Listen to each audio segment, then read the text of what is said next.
કોઈ વ્યક્તિ એટલા મોટા આંકડાનું કરપ્શન કરી જાય કાગળ પર ઊંઠા ભણાવી જાય ને કાગળ પર એટલું મોટું માયાવી વિશ્વ ઊભું કરી નાખે કે તમે કલ્પના ન કરી શકો કે આ આંકડો આ દેશની જીડીપીને અસર કરશે અને છતાંય વર્ષો સુધી કોઈને ન સમજાય એવું બની શકે? જવાબ એનો હા છે. આ દેશમાં એ પ્રકારની ઘટના સામે આવી છે કે જે 1992ના હર્ષદ મહેતાના સ્કેમને પણ શરમ આવે. નમસ્કાર, આપની સાથે હું દેવાંશી.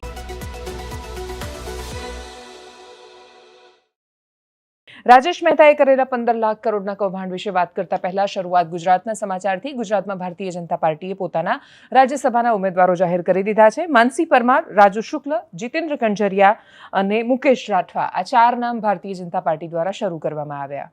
પહેલીવાર એવું થવાનું છે ગુજરાતના રાજકીય ઇતિહાસમાં કે જ્યાં કોંગ્રેસનું એક પણ સાંસદ રાજ્યસભામાં નહીં હોય. કોંગ્રેસ તરફથી શક્તિસિંહ પરમાર, એમની રાજ્યસભાની ટર્મ પૂરી થઈ અને એટલે જ હવે એ ભૂતપૂર્વ સાંસદ બન્યા. એ પહેલાં અહેમદ પટેલ હતા. અહેમદ પટેલના મૃત્યુ પછી શક્તિસિંહને મોકલવામાં આવ્યા હતા અને એના પછી હવે ગુજરાતમાંથી કોંગ્રેસનો એક પણ સાંસદ રાજ્યસભામાં નથી રહેવાનો. જો કે એ પ્રકારની સંભાવના હતી અને જે તે સમયે ભારતીય જનતા પાર્ટીના નેતાઓ બહુ જ વિશ્વાસ સાથે એવો દાવો કરી ચૂક્યા હતા કે દેશની સંસદમાં એક પણ ગૃહમાં, ઉપલા કે નીચલા એક પણ ગૃહમાં ગુજરાત કોંગ્રેસનું પ્રતિનિધિત્વ અમે નહીં રહેવા દઈએ. પણ એ કોંગ્રેસ છે અને એના માટે એવું કહેવાય છે કે ફિનિક્સની જેમ રાખમાંથી બેઠા થતા જાણે છે અને એટલે જ 2024માં એ બેઠી થઈ. ગુજરાતમાંથી એક સીટ ભારતીય જનતા પાર્ટીની લોકસભામાં ઓછી થઈ અને એટલે જ ગેનીબેન ઠાકોર નામે કોંગ્રેસનું પ્રતિનિધિત્વ હજુ પણ ગુજરાતમાંથી છે. પણ દેશની રાજ્યસભામાં કોઈ રહેવાનું નથી. માનસી પરમાર કારડિયા રાજપૂત સમાજમાંથી આવે છે, પૂર્વ ધારાસભ્યના પુત્ર છે. રાજુ શુક્લ મહેસાણાના છે, બ્રાહ્મણ સમાજના આગેવાન છે. જીતેન્દ્ર કંજરિયા દ્વારિકાના છે. મુકેશ રાઠવા છોટાઉદેપુરથી છે, આદિવાસી સમાજનું પ્રતિનિધિત્વ કરે છે. સૌથી મહત્વનો પ્રશ્ન કે રાજ્યસભામાં જતા નેતાઓની જાતિઓનો ઉલ્લેખ શું કામ કરવાનો અથવા મીડિયા શું કામ જાતિવાદ ફેલાવે છે? જવાબ બહુ સ્પષ્ટ છે કે સત્તા પક્ષ જાતિ જોઈને મોકલે છે, જાતિનું પ્રતિનિધિત્વ જોઈને મોકલે છે. રાજ્યસભાનું મૂળ રૂપે ઉદ્દેશ્ય શું હતો? આપણે શું કામ એ ગૃહ બનાવ્યું? આપણે કહ્યું કે આપણને બધાને ખબર હતી, દેશમાં લોકતંત્ર ઘડનાર નેતાઓને બહુ સારી રીતે ખબર હતી કે બૌદ્ધિકો દેશની લોકસભામાંથી સરળતાથી ચૂંટાઈને આવે એવું બનવાનું નથી. આ દેશમાં ખૂબ બુદ્ધિમાન નેતાઓ માટે એમને બેઠક મળી જાય ને બેઠકો પરથી એ લોકસભામાંથી જીતીને જઈ શકે એ પ્રકારની સ્થિતિ નથી અને રહેવાની નથી. એ વર્ષો બહુ જૂની વાત થઈ ગઈ કે પહેલાંના સમયમાં તો નેતાઓ તોય ચૂંટીને મોકલતા હતા અને બહુ જ સારા નેતાઓ ચૂંટાઈને જતા હતા લોકસભામાંથી. એટલે ગુજરાતમાંથી વારંવાર અપાતું ઉદાહરણ કે ગુજરાતમાં ગોધરામાં પારસીની વસ્તી કેટલી કે પછી રાજકોટમાં કેટલી અને તોય પેલું મોદી અને મીનુ મસાણી સ્વતંત્રતા પક્ષમાંથી ચૂંટાઈને જઈ શકે. ભાઈ કાકા આણંદની બેઠક પરથી ચૂંટાઈ શકે. સ્વતંત્રતા પક્ષ એ બહુ જ મોટું કોંગ્રેસને પડકાર આપતો એક અલગ પક્ષ બની શકે અને ત્યાં કોઈ જ નાત જાત કે ધર્મ જોયા વગર માણસો ચૂંટીને દેશની સંસદમાં જઈ શકે અને એક જે તે ક્ષેત્રોને ફાયદો પણ થાય. પણ એ રાજનીતિનો ઇતિહાસ થઈ ગયો. પછી આપણે બહુ ભણી ગયા અને બહુ હોશિયાર થઈ ગયા અને એટલા બધા હોશિયાર થઈ ગયા કે આપણે રાજ્યસભામાં જે લોકોને મોકલવાના હોય અને જે લોકો રાજ્યસભાના સાંસદો થવાના હોય એમને પણ આ રીતે જોવા મળે છે. રાજ્યસભાનું વોટિંગ અલગ રીતે થાય છે લોકસભા કરતાં. એટલે પ્રેફરન્શિયલ વોટિંગથી, એટલે આપણા ચૂંટાયેલા નેતાઓ, આપણે જેમને ચૂંટીને મોકલ્યા એ પ્રતિનિધિઓ વોટ કરશે રાજ્યસભાના ઉમેદવારો માટે. કોંગ્રેસ ફોર્માલિટી માટે ઉમેદવાર ઊભો રાખે છે કે કેમ એના પર નજર રહેવાની છે. બાકી સંખ્યાબળ આખા વિપક્ષ પાસે એટલું નથી કે બધા ભેગા થઈને પણ પોતાનો એક રાજ્યસભાનો સદસ્ય, એક સભ્ય ત્યાં મોકલી શકે અને એટલે જ આ 4 લોકો બિનહરીફ રીતે ચૂંટાઈ જાય એ પ્રકારની જ સંભાવના છે. જે પણ ધારાસભ્યો છે એમને આની ટ્રેનિંગ આપવી પડશે વોટ કરવાની, કેમ કે બહુ જ બધા લોકો વિધાનસભામાં ઘણીવાર એવા દ્રશ્યો સર્જાય છે આજે પણ કે ગુજરાતની હાલની વિધાનસભાની સ્થિતિ, ભારતીય જનતા પાર્ટીના 162 ધારાસભ્ય, આટલી વિશાળ બહુમતી, પણ તમે એકદમ નવા નિશાળીયાના ક્લાસમાં જાઓ તોય તમને સારું લાગે એ કક્ષાના પ્રશ્નો ને એ કક્ષાના જવાબો. આ તમે જ્યારે આખો એક ખીચડો થતા જુઓ એટલે એક પ્રશ્ન કરવા માટે ઊભા થતા ધારાસભ્યો આમ પ્રશંસાના ગીતો ગાય, આમ પ્રશસ્તિ કરે અને બહુ જ સરસ, મહાન સરકાર, તમે તો કેટલા સરસ છો અને તમે તો બહુ જ મહાન છો ને આ છો ને તે છો. એટલે પછી એ પ્રકારનો પ્રશ્ન પૂછે ને પછી મંત્રી ઊભા થઈને અમે કેટલા સરસ છીએ એના ગુણગાન ગાય ને ગાથાઓ ગાય અને એમાં મૂળ વાતો જે આવવી જોઈએ એ રહી જાય. આ પ્રકારની સ્થિતિ ગુજરાતની વિધાનસભા લાઈવ તો થતી નથી, જેટલા તમે લોકશાહીના ધબકારા જોતા હશો એ એડિટેડ વર્ઝન હોય છે. પણ છતાંય જો કદાચ ગુજરાતના સૌભાગ્ય ખુલે અને તમને જો ગુજરાતની વિધાનસભા જોવા મળે તો કશું જોવા જેવું ખાસ છે નહીં, રહ્યું નથી. જો કે અધ્યક્ષ પ્રયત્ન કરી રહ્યા છે, એટલે અધ્યક્ષ કેવા હોય એવું ઉદાહરણ પૂરું પાડીને સંપૂર્ણ પ્રયત્ન સાથે ગુજરાતની વિધાનસભા હજુ પણ વિધાનસભા ગૃહની ગરિમા જળવાય એ કક્ષાની રાખવાનો પ્રયત્ન કરી રહ્યા છે. જો એ પ્રયત્ન નીકળી જાય તો બાકી બધું બાદબાકી છે એ સ્થિતિ છે.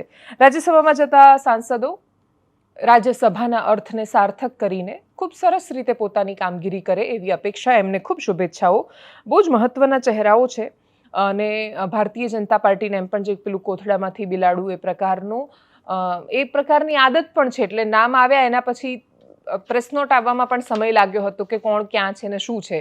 કેમ કે એક બે ભાજપના નેતાઓને ફોન કર્યો તો એમને નહોતી ખબર કે આ બધા નેતાઓ કોણ છે ને ક્યાં છે ને કયા લેવલ પર કામ કરે છે. પણ મૂળ રૂપે એમના સંગઠનના નેતાઓ છે અને એટલે જ સંગઠનના ચહેરાઓ, યુવાન ચહેરાઓ પણ છે. મુકેશ રાઠવા ખૂબ યુવાન છે, કવાંટ પાસેના બળદ ગામના છે અને સમૃદ્ધ પણ છે. એટલે આદિવાસી સમાજમાંથી ભણેલો ગણેલો શિક્ષિત સમૃદ્ધ ચહેરો એમણે મૂકવાનો પ્રયત્ન કર્યો છે. બાકીના લોકોનું પણ પોલિટિકલ બેકગ્રાઉન્ડ છે. અપેક્ષા રાખીએ કે રાજ્યસભા શબ્દ પર એ ખરા ઉતરે.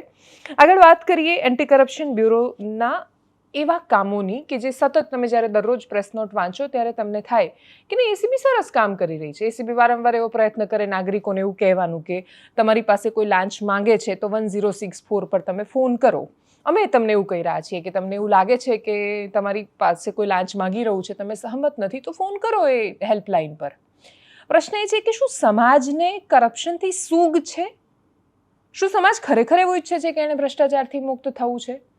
એનો જવાબ મહદઅંશે ના છે. કેમ કે જો ભ્રષ્ટાચારની સૂગ કે શરમ કશું એ હોત સમાજને તો આપણે આ સ્થિતિમાં આવતા જ નહીં. એસીબીને કાલે સુરતમાં એક રેડ કરી જેમાં એસએમસીના એક એન્જિનિયર, નામ એમનું જિગ્નેશ મોદી બિલ પાસ કરવા માટે 45,000ની લાંચ એમણે માંગી હતી ને લાંચ લેતા ઝડપાયા.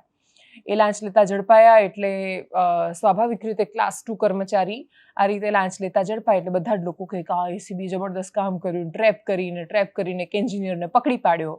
હવે આ જ મહાશય જિગ્નેશ મોદી વર્ષ 2021માં 15,000ની લાંચ લેતા ઝડપાયા હતા. સેમ માણસ 2021માં 15,000ની લાંચ લીધી. તમે 15,000ની લાંચ લેતા જે વ્યક્તિને રંગે હાથ ઝડપ્યો હતો એ જ વ્યક્તિ આટલા સમય પછી 5 વર્ષ પછી 45,000ની લાંચ લેતા ઝડપાય છે. એટલે એની લાંચની રકમ વધી ગઈ, બાકી એ માણસની માનસિકતામાં કોઈ ફરક ન આવ્યો.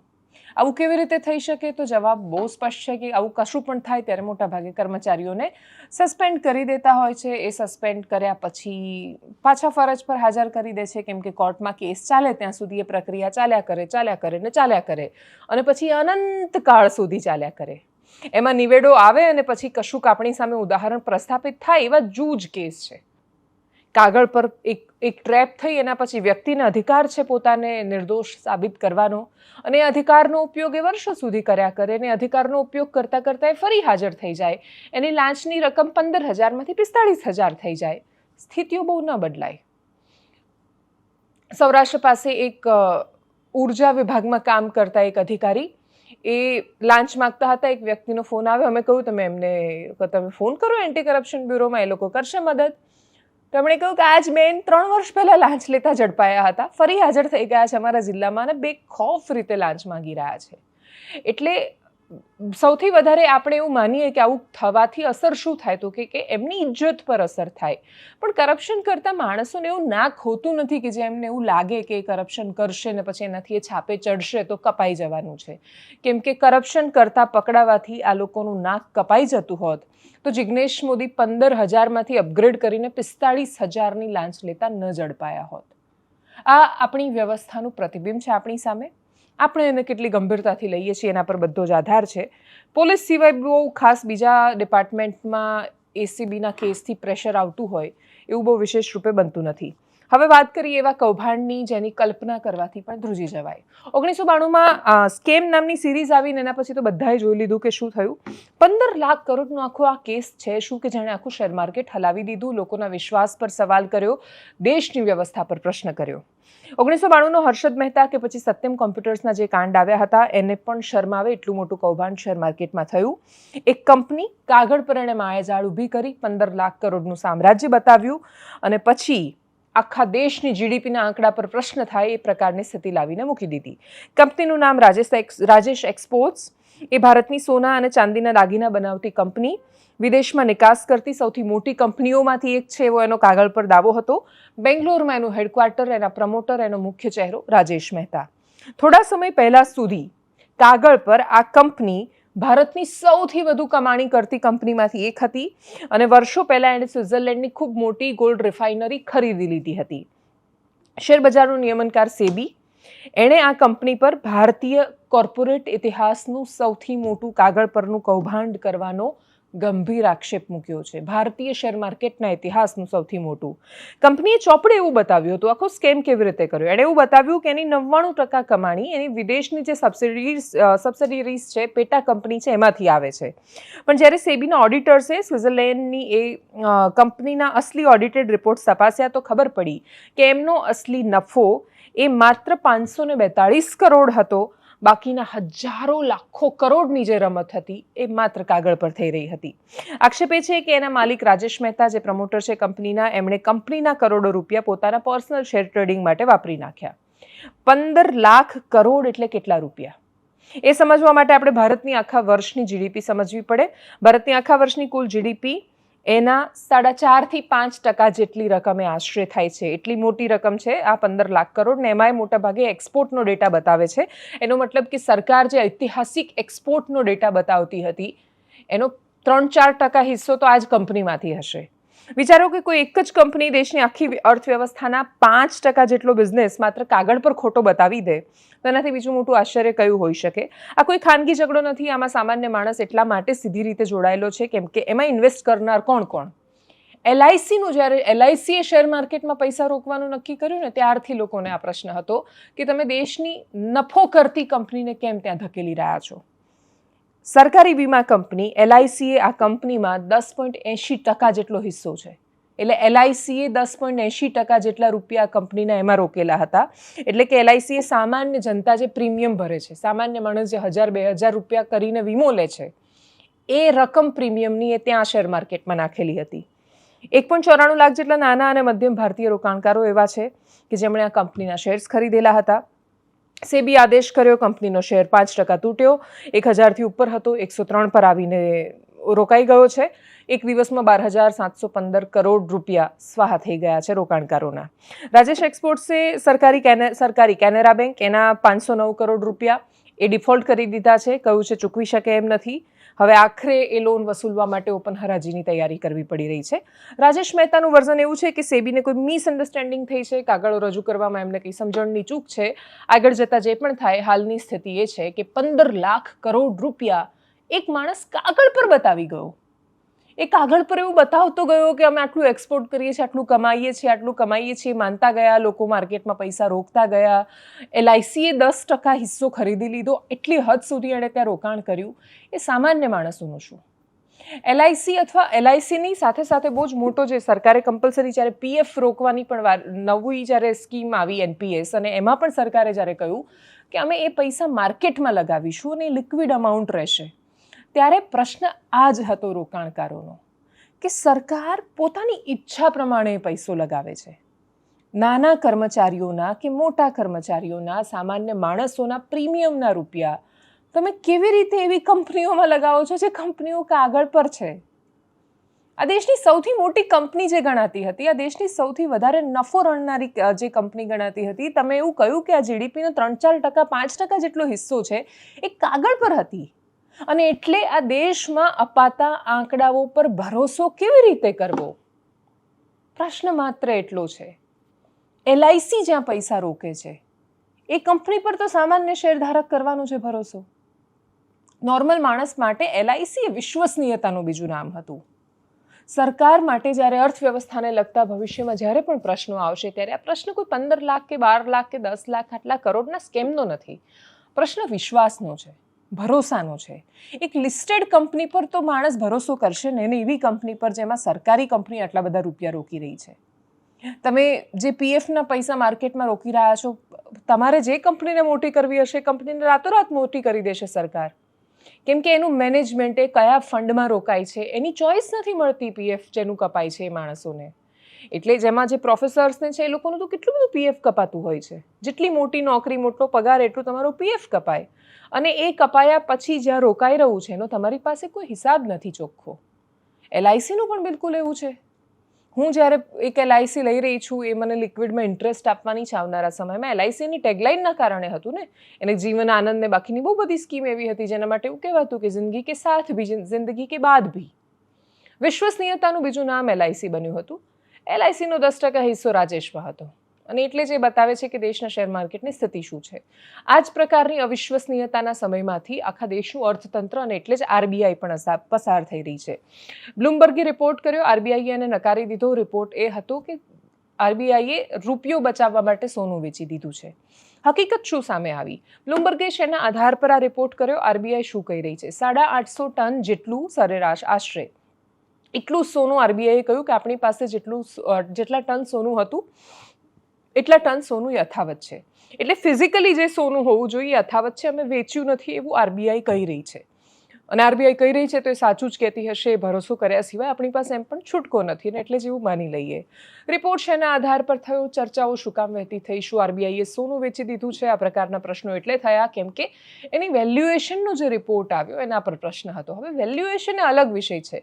મારી પાસે ઘરમાં 10 તોલા સોનું પડ્યું છે. એ 10 તોલા સોનું ગઈકાલે નહોતું 10 લાખ રૂપિયાનું, આજે 10-15 લાખ રૂપિયાનું પણ હોય. એટલે ગઈકાલે જે સોનું 5 લાખ રૂપિયાનું હતું, 50,000ના ભાવે જો કોઈએ લીધું હોય તો આજે એ સોનું 15 લાખ રૂપિયાનું પણ હોય. જે ગઈકાલે 15 લાખ રૂપિયાનું હતું એ સોનાનો ભાવ ઘટે તો કાલે એ 10 લાખ રૂપિયાનું પણ થઈ જાય. અને એટલે જ એની વેલ્યુએશનના આધાર પર એવું ન કહી શકાય કે સરકારે સોનું વેચી દીધું છે. પ્રશ્ન માત્ર એટલો છે કે એક અખબાર આ પ્રકારનો રિપોર્ટ કરે અને એના આધાર પર RBI પર શંકાની સોય સધાય એ બહુ જ સ્વાભાવિક પ્રક્રિયા એટલે બની જાય કેમ કે દેશનું અર્થતંત્ર સારી સ્થિતિમાં નથી. RBIએ સ્પષ્ટતા કરી છે કે એમણે સોનું વેચ્યું નથી. 1991માં પણ જે વારંવાર ચર્ચા થાય છે, દેશે સોનું વેચ્યું નહોતું, સોનું મૂક્યું હતું. ત્યાં આપણે જેને ગીરવે મૂકવું કહીએ છીએ કે સોનું ગીરવે મૂક્યું, લોન લીધી, ચૂકતે કર્યું, પાછું લીધું. એ વખતે અર્થતંત્રને બચાવવા માટે એ પ્રકારની કટોકટી આવી ગઈ હતી દેશમાં. એટલે એવું નથી કે ભૂતકાળમાં સોનાનો આ પ્રકારે વેપાર નથી થયો, સોનું વેચ્યું નહોતું, એ સ્થિતિ બહુ જ અલગ હતી. હાલની સ્થિતિમાં RBIએ સ્પષ્ટતા કરી દીધી છે કે એમણે સોનું વેચ્યું નથી. અર્થતંત્ર ડામાડોળ સ્થિતિમાં તો છે. જે સોનું વેચવાનો આરોપ લાગ્યો એનો મૂળ ઉદ્દેશ્ય શું હતો? તો કે રૂપિયો પડતો અટકાવવા માટે. સરકારમાં આર્થિક સલાહકાર ને બાકીના બધા લોકો ઓપનમાં જાહેરમાં એવું સ્ટેટમેન્ટ આપી ચૂક્યા છે કે હવે રિઝર્વ બેન્કે એ સ્વીકારી લેવું પડશે કે જેમ 99 એક આંકડો છે, જેમ 101 આંકડો છે, એમ 100 આંકડો છે. અને એટલે જ તમે એ સંભાવનાઓથી બચી શકો એમ નથી કે રૂપિયો પડતા પડતા ગગડતા 100ને પાર પણ પહોંચી શકે છે. જે દિવસે 100ને પહોંચશે એ દિવસે આખા વિશ્વમાં એ હેડલાઇન રહેવાની છે. ભારતમાં એ બહુ જ મુખ્ય અને મોટા સમાચાર રહેવાના છે. દરેક ન્યૂઝપેપરની ફ્રન્ટ લાઇન હેડલાઇન 100નો આંકડો રહેવાની છે. પણ હેડલાઇનોથી દેશ નથી ચાલતો. અને દેશમાં હેડલાઇન કેટલી અસર કરે છે એ ખબર નથી. સરકારને રાજનૈતિક રીતે જે પણ અસર થાય, દેશના અર્થતંત્રની એવી સ્થિતિ જો આવી જાય કે રૂપિયાને બચાવવા માટે, રૂપિયા કરતાં પણ સરકારની ઇજ્જત, રાજનૈતિક રીતે ઇજ્જત બચાવવા માટે સોનું વેચવું પડે તો એ બહુ દયનીય સ્થિતિ છે.